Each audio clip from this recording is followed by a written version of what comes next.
Good morning, dear students.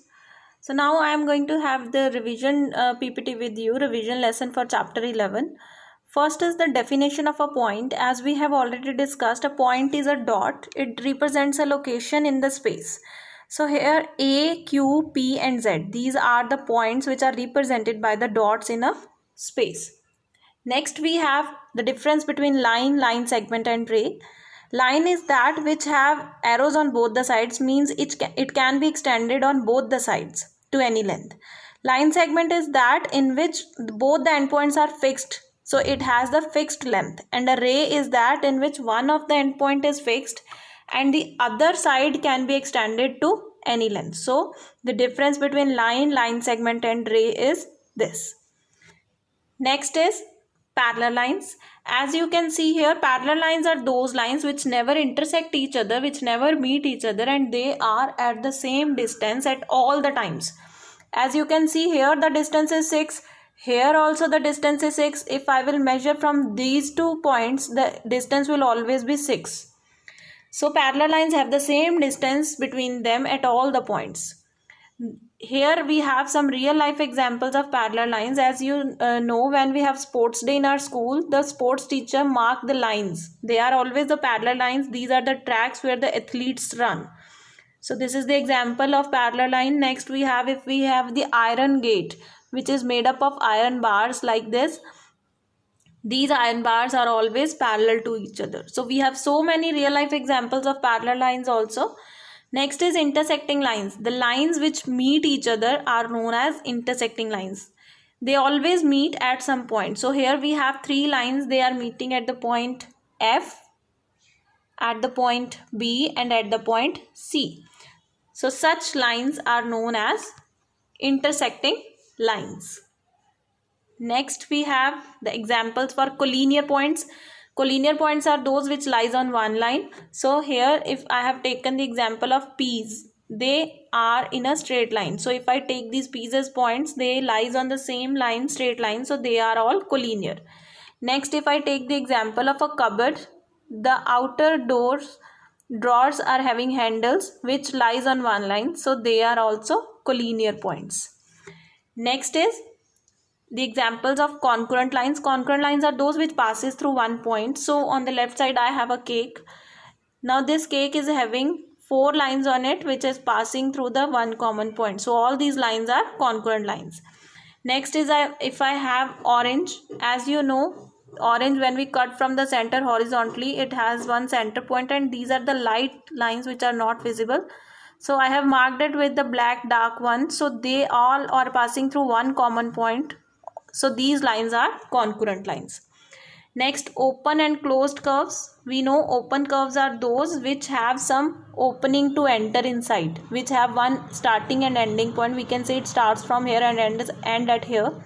But closed curves don't have any end points. We cannot say from where it starts and from where it closed, and it don't have any opening to go inside. Next are the examples of a polygon shaped street signs. Polygon are those which are closed figures and they are simple. So here if I talk about this stop sign, it is made up of 8 line segments. So it is an octagon. Similarly, this is a triangle. This is a quadrilateral made of 4-sided figure. Again, this is a quadrilateral. This is a quadrilateral. So we have so many real life examples for the quadrilateral, for the polygons. Next, the sides and vertices of a polygon. The corner points are known as the vertices of a polygon. Here I have taken a 5-sided, means pentagon, and the line segments which are making it are the sides of the polygon. Next, angle. An angle always forms when 2 lines intersect each other or 2 rays intersect each other. These are known as the arms of the angle, and the point where the angle is made is the vertex of the angle. Now next I am having is the real life examples for the angles. As you can see, the hands of a clock, a person is doing exercise, so angle is made here. The arms of a compass. So there are again so many examples of angles. Next is how to name the angles. Always the vertex should be in the center. So B will be in the center. The name will be ABC or CBA. A triangle is a simple closed curve that is made up of 3 sides like this.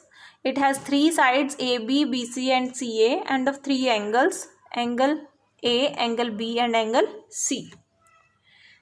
Next, you will tell me, this is your homework, how many triangles can you see in this figure? Next, a quadrilateral is a four-sided polygon, right? Here I have shown a quadrilateral. We have the corner points or the vertices A, B, C, D and the sides AB, BC, CD and DA. And the angles I have marked it here. So 4 angles, 4 sides and 2 diagonals also, BD and AC. Next, we have quadrilaterals of two types, convex and concave. So these are the examples in which all the angles are less than 180 degree, and concave is one in which all the angles are greater, in which one of the angle is greater than 180 degree. Next is a circle, as this is the shape of a circle, which is a closed curve which has no endpoints. And next is the center. Center is the point in the interior of the circle which is at the same distance from all the boundary points. And this is known as the radius from center to boundary. The length is known as the radius, and the line segment which joins the two endpoints of a circle and passing through the center is known as the diameter of a circle. Next, I have major and minor arc. If I break the boundary of the circle, the smaller one is known as minor arc and the bigger one is major arc. And the interior portion along with the arc, chord plus arc and the interior portion, this is minor segment and the bigger one is major segment. And if I talk about the sector, then from the center, the two radii and the arc forming the region, the smaller is the minor sector and the bigger is the major sector. Next is the circumference of the circle. The outer length of the circle, or you can say the boundary length, is known as the circumference of the circle.